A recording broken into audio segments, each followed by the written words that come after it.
Racist teacher tries to humiliate black student on piano. Seconds later, he shocks the whole class. Imagine being a kid, walking into class hoping to just get through the day without being noticed. But instead, all eyes turn on you because of the color of your skin. That's exactly what happened to him. His teacher didn't see a student with dreams. She saw an easy target for humiliation.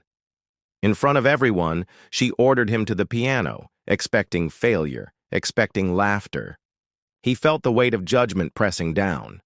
And yet, what followed shattered every expectation.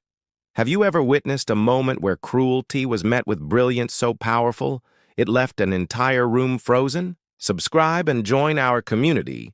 It was a crisp Monday morning in Chicago, and 14-year-old Jordan Carter was just another student walking the halls of Lincoln High. He loved music, especially the piano, spending hours after school practicing classical pieces and jazz improvisations in his small bedroom at home. His mother, working 2 jobs, always told him, "Keep your head up, Jordan. Let your talent speak for you." To his classmates, he was quiet but kind, never causing trouble, always ready to help. Music wasn't just a hobby, it was his escape from a world that often felt unfair. And school. School was supposed to be a place where he could learn, grow, and feel safe. That day, Jordan felt a mix of excitement and nerves. His music teacher, Mrs. Thompson, had announced she'd be choosing students for the upcoming school recital. Jordan had been practicing for weeks, but there was a strange tension in the air. Rumors had been swirling about how she treated students differently, and Jordan could feel eyes on him, not with curiosity, but with expectation. He didn't yet know that the moment he stepped into her classroom, he would face a test far greater than any piano piece, a test of patience, dignity, and courage. And in a few minutes, something would happen that would change how he and everyone watching saw him forever.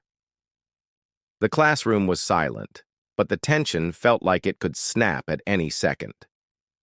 Mrs. Thompson stood at the front, her eyes cold and calculating, a cruel smile tugging at the corners of her mouth. She pointed directly at Jordan, her voice sharp and commanding. "Play the piano, now. Let's see if you're really as talented as you think, or if this will be another joke." For everyone to enjoy, Jordan's hands shook as he walked to the piano. Every step felt heavier, the eyes of his classmates drilling into him, some snickering, others just watching with curiosity. He could feel the weight of every stereotype, every assumption about who he was supposed to be pressing down on him. This wasn't just about a performance. This was about dignity, about proving that he deserved respect, not scorn. As his fingers touched the keys, time seemed to stretch.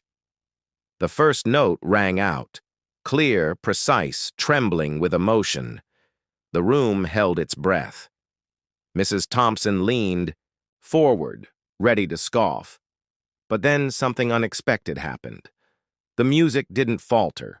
Jordan poured everything into it. Years of practice, hours of quiet determination, every ounce of pain he had felt from being judged for the color of his skin. The melody soared, filling the room with beauty and defiance. Gasps rippled through the classroom. His classmates, stunned, could barely move. And Mrs. Thompson? Her confident smirk faltered, her eyes widening in disbelief. She had expected humiliation, but instead she was confronted with undeniable talent, undeniable humanity. For a brief, electrifying moment, the world felt balanced, justice not in words, but in sound. And as the final note lingered, Jordan looked up, meeting the eyes of his peers. Something had shifted. Something had changed. The silence was heavy, waiting, and no one would forget this moment.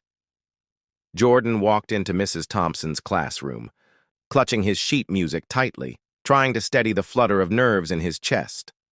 The room smelled of old piano polish and chalk dust. Students murmured among themselves, glancing his way with faint curiosity and a little anticipation. He smiled politely, hoping it wouldn't draw attention, but as soon as she noticed him, Mrs. Thompson's gaze hardened. "Jordan," she said sharply, "come here.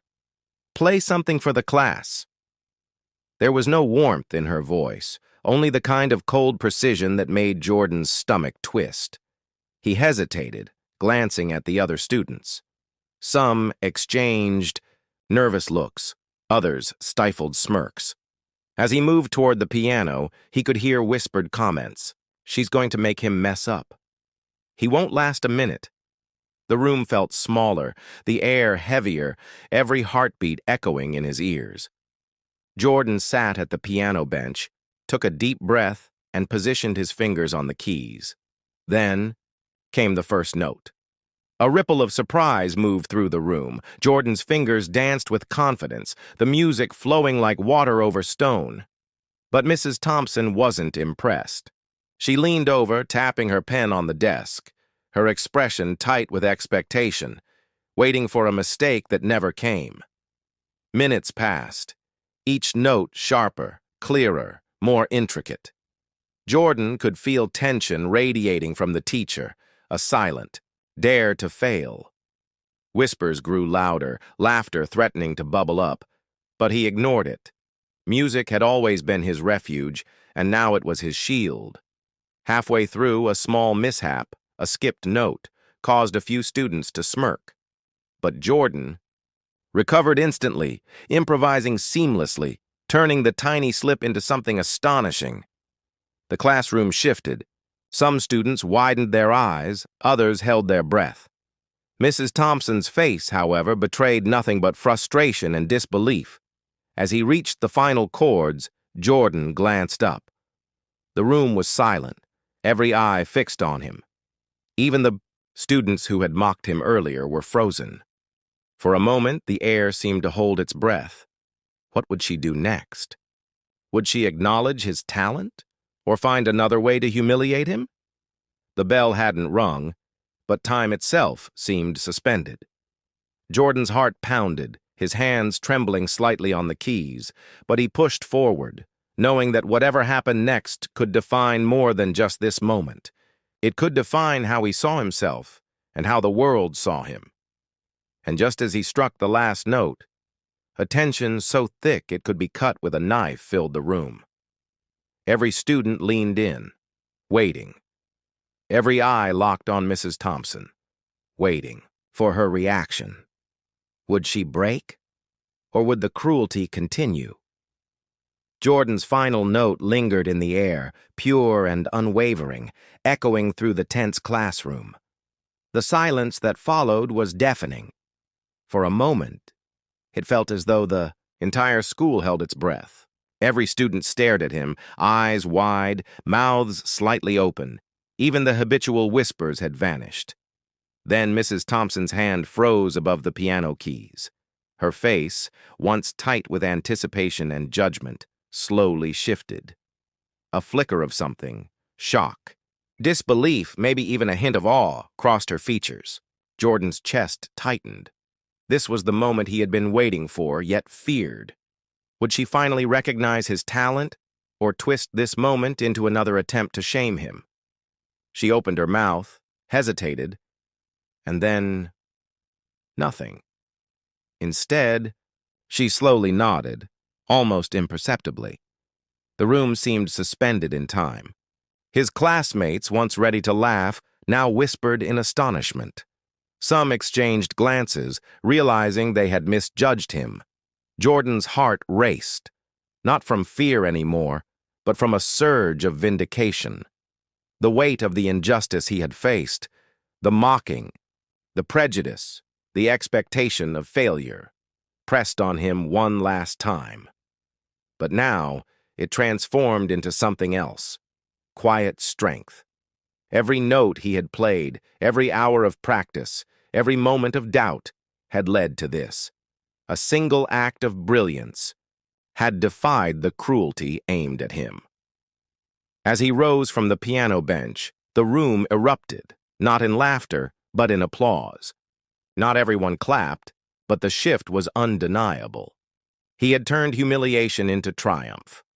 And in that instant, Jordan realized something profound. Courage and talent can speak louder than hate, yet as the echoes of the piano faded and the students returned to their seats, a question hung in the air, unspoken but impossible to ignore. How many more Jordans would have to prove themselves before the world truly listened? Jordan left the classroom that day carrying more than applause. He carried a quiet sense of triumph. Yes, but also the weight of what had almost been. The humiliation, the doubt cast upon him, and the expectations of failure weren't gone. They had simply been challenged. For the first time, he felt seen, not just for surviving the moment, but for proving that talent, courage, and perseverance could rise above prejudice. The experience changed the way he viewed himself and the world around him. He realized that moments like these, small acts of bravery, moments of undeniable truth, could speak louder than words. The room that once held judgment had now witnessed possibility. His classmates saw him differently. Some were inspired, others quietly ashamed of their earlier assumptions. And though Mrs. Thompson never apologized aloud, her acknowledgement, however silent, marked the first crack in the walls of bias she had built. But Jordan's story isn't only about a classroom or a single teacher. It's a reflection of a reality many face every day, where talent and potential are overlooked, underestimated, or mocked because of race. It reminds us that injustice can appear anywhere, even in places we expect safety, and that courage is often quiet but transformative. As Jordan continued to practice, pursue music, and grow, he carried a lesson for life. Brilliance cannot be silenced, and the impact of one moment can ripple far beyond the room where it happened. Each of us has the power to recognize it, to stand against prejudice, and to uplift those whose voices are unfairly diminished. So the question lingers. How many more Jordans are waiting for the chance to be heard, to be seen, to be believed? And what will we do when that moment comes? If this story touched you, don't just watch, be part of the change. Hit subscribe and join our community of voices that matter.